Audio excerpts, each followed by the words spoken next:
I was with my brother, visiting him and his family. Well, really, it was him and his daughter. And we were hanging out, just talking over lunch, and we had a movie on, and it was for his daughter, Sophia. We were watching Inside Out. Now, Sophia was really just playing with her toys, and my brother and I, at one point, we weren't really talking that much, we were just focused on the movie. Well, there is a scene that I think is a really powerful one of sacrificial love, and it was moving and emotional for me, so I started to have some tears in my eyes, and I thought, all right, man, calm down. Don't let your brother see you crying. It's a Disney movie, come on. And then all of a sudden I heard my niece, Sophia, go to her dad. She goes, Daddy, why are you crying? And so I looked at my brother and I said, you too, man? He goes, yeah, that's awesome. I said, it is, man, it's awesome.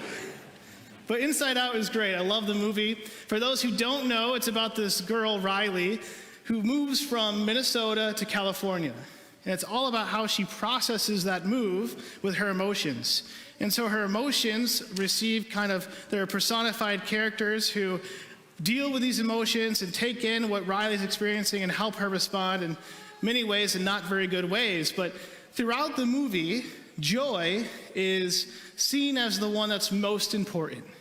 And all the other emotions defer to her whenever Riley's in trouble. But something happens. Eventually, during the move, Riley's introducing herself to her new classmates, and she breaks down and she's crying, and so all the emotions go, Joy, save Riley, save Riley. And so Joy puts up a memory to help Riley have some joy and comfort in the moment. And what happens? Sadness, the character Sadness, goes over, touches the memory, and everything is clouded by this melancholy. Because this joyful, this once happy memory was now one that she longed for again, because it was something that she loved at home. The thing about this movie that I love, especially in the beginning, is they explain that some of our experiences and memories shape our identity. They become core memories. And in the very beginning of Riley's life, her core memories are all joy. They're all joyful memories, nothing else. And without explaining the entire movie, the one thing for us to remember is that in this movie, joy and sadness have a conflict. Joy thinks that sadness is a threat. Sadness is not helping Riley. Instead, sadness needs to be put in time out. She even draws a circle and she says, Sadness, stand there and don't ever leave, right? Don't leave your circle. Well, of course, we know she leaves the circle and all chaos ensues, but Joy doesn't notice, she doesn't understand that sadness is important until the very end of the movie. The very end of the movie, Sadness is given the keys to the command center by Joy because she's finally realized that Sadness needs to be allowed to do something. And so Sadness takes over. And here's Riley talking to her parents, and this is what happens. Riley is explaining why she tried to run away, and she says to her parents, I miss home. I miss my friends. I miss the pond and playing hockey. I miss my teammates. And then she just breaks down. And her parents, in that moment, they share her experience. And they say, Riley, we miss home too. We miss Minnesota. It hasn't been easy for all of us. And then what happens next is the most beautiful part. They embrace their daughter and give her a big hug, and you see her just, she feels loved unconditionally. Notice, that would never have happened without sadness. It was sadness that became the avenue for Riley to experience joy again.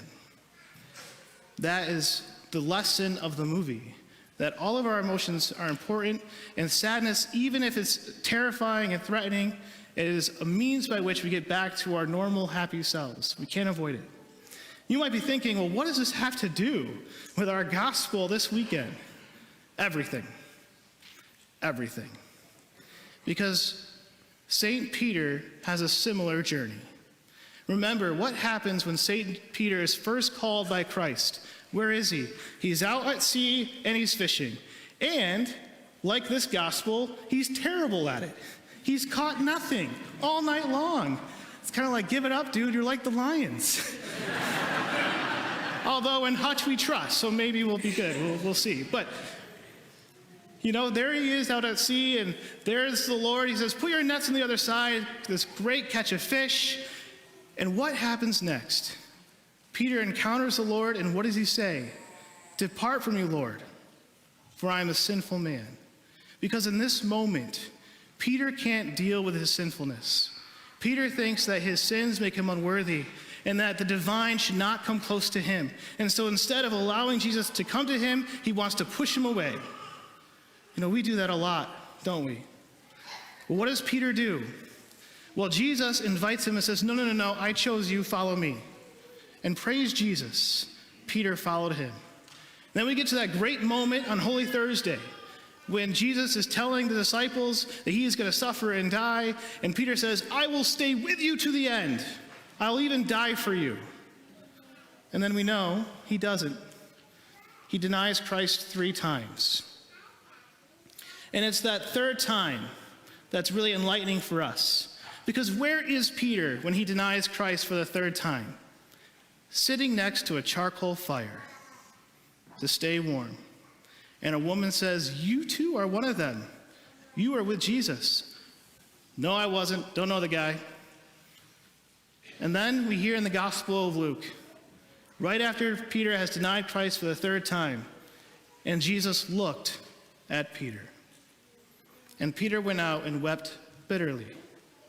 See, I don't think that Peter in that moment felt an overwhelming sense of shame. I think Peter in that moment was transformed and healed by Christ's loving gaze. Christ's loving gaze at him.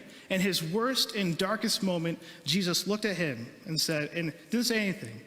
And there Peter goes, knowing he is loved even then. And then we have our gospel today. What happens? A reminder of how Peter was called initially. He's out at sea fishing, not good at it, right? There he is. Put your nets on the other side. It is the Lord. And what does Peter do? This time it's not depart from me. Notice, he jumps into the water so he can get to Jesus as fast as he can. So different than the Peter we first met. He runs to Jesus, runs to him. And then Jesus is doing something interesting. Did you catch it? He's cooking fish on a charcoal fire, the place of Peter's denial. Everything is about confronting Peter's sinfulness and healing him. Peter, do you love me? Yes, Lord. Peter, do you love me? Yes, Lord. Peter, do you love me? Yes, Lord. You know everything. You know that I love you. Here's the challenge for us as Christians. We, just like Joy in the movie Inside Out, we are afraid of our sinfulness and our darkness because we think that if we go there, we'll never be able to experience God's love and grace. But maybe our sinfulness and our darkness is an avenue by which we can take to experience God's love and grace more. That's how Jesus changed Peter's life, by entering into his sinfulness and raising him up. One spiritual writer calls it this. It's called falling upward. So often when we sin, we refer to our sinfulness as falls. That's okay, as long as we don't think of them as falls that keep us down. They need to be falling upward, falls that bring us closer to Christ, because that's what Christ is doing even in our worst moments. So what do we do this weekend? Be willing to fall upward and let Christ heal your heart and go into those darkest corners and hear him say, I love you more. Come and follow me.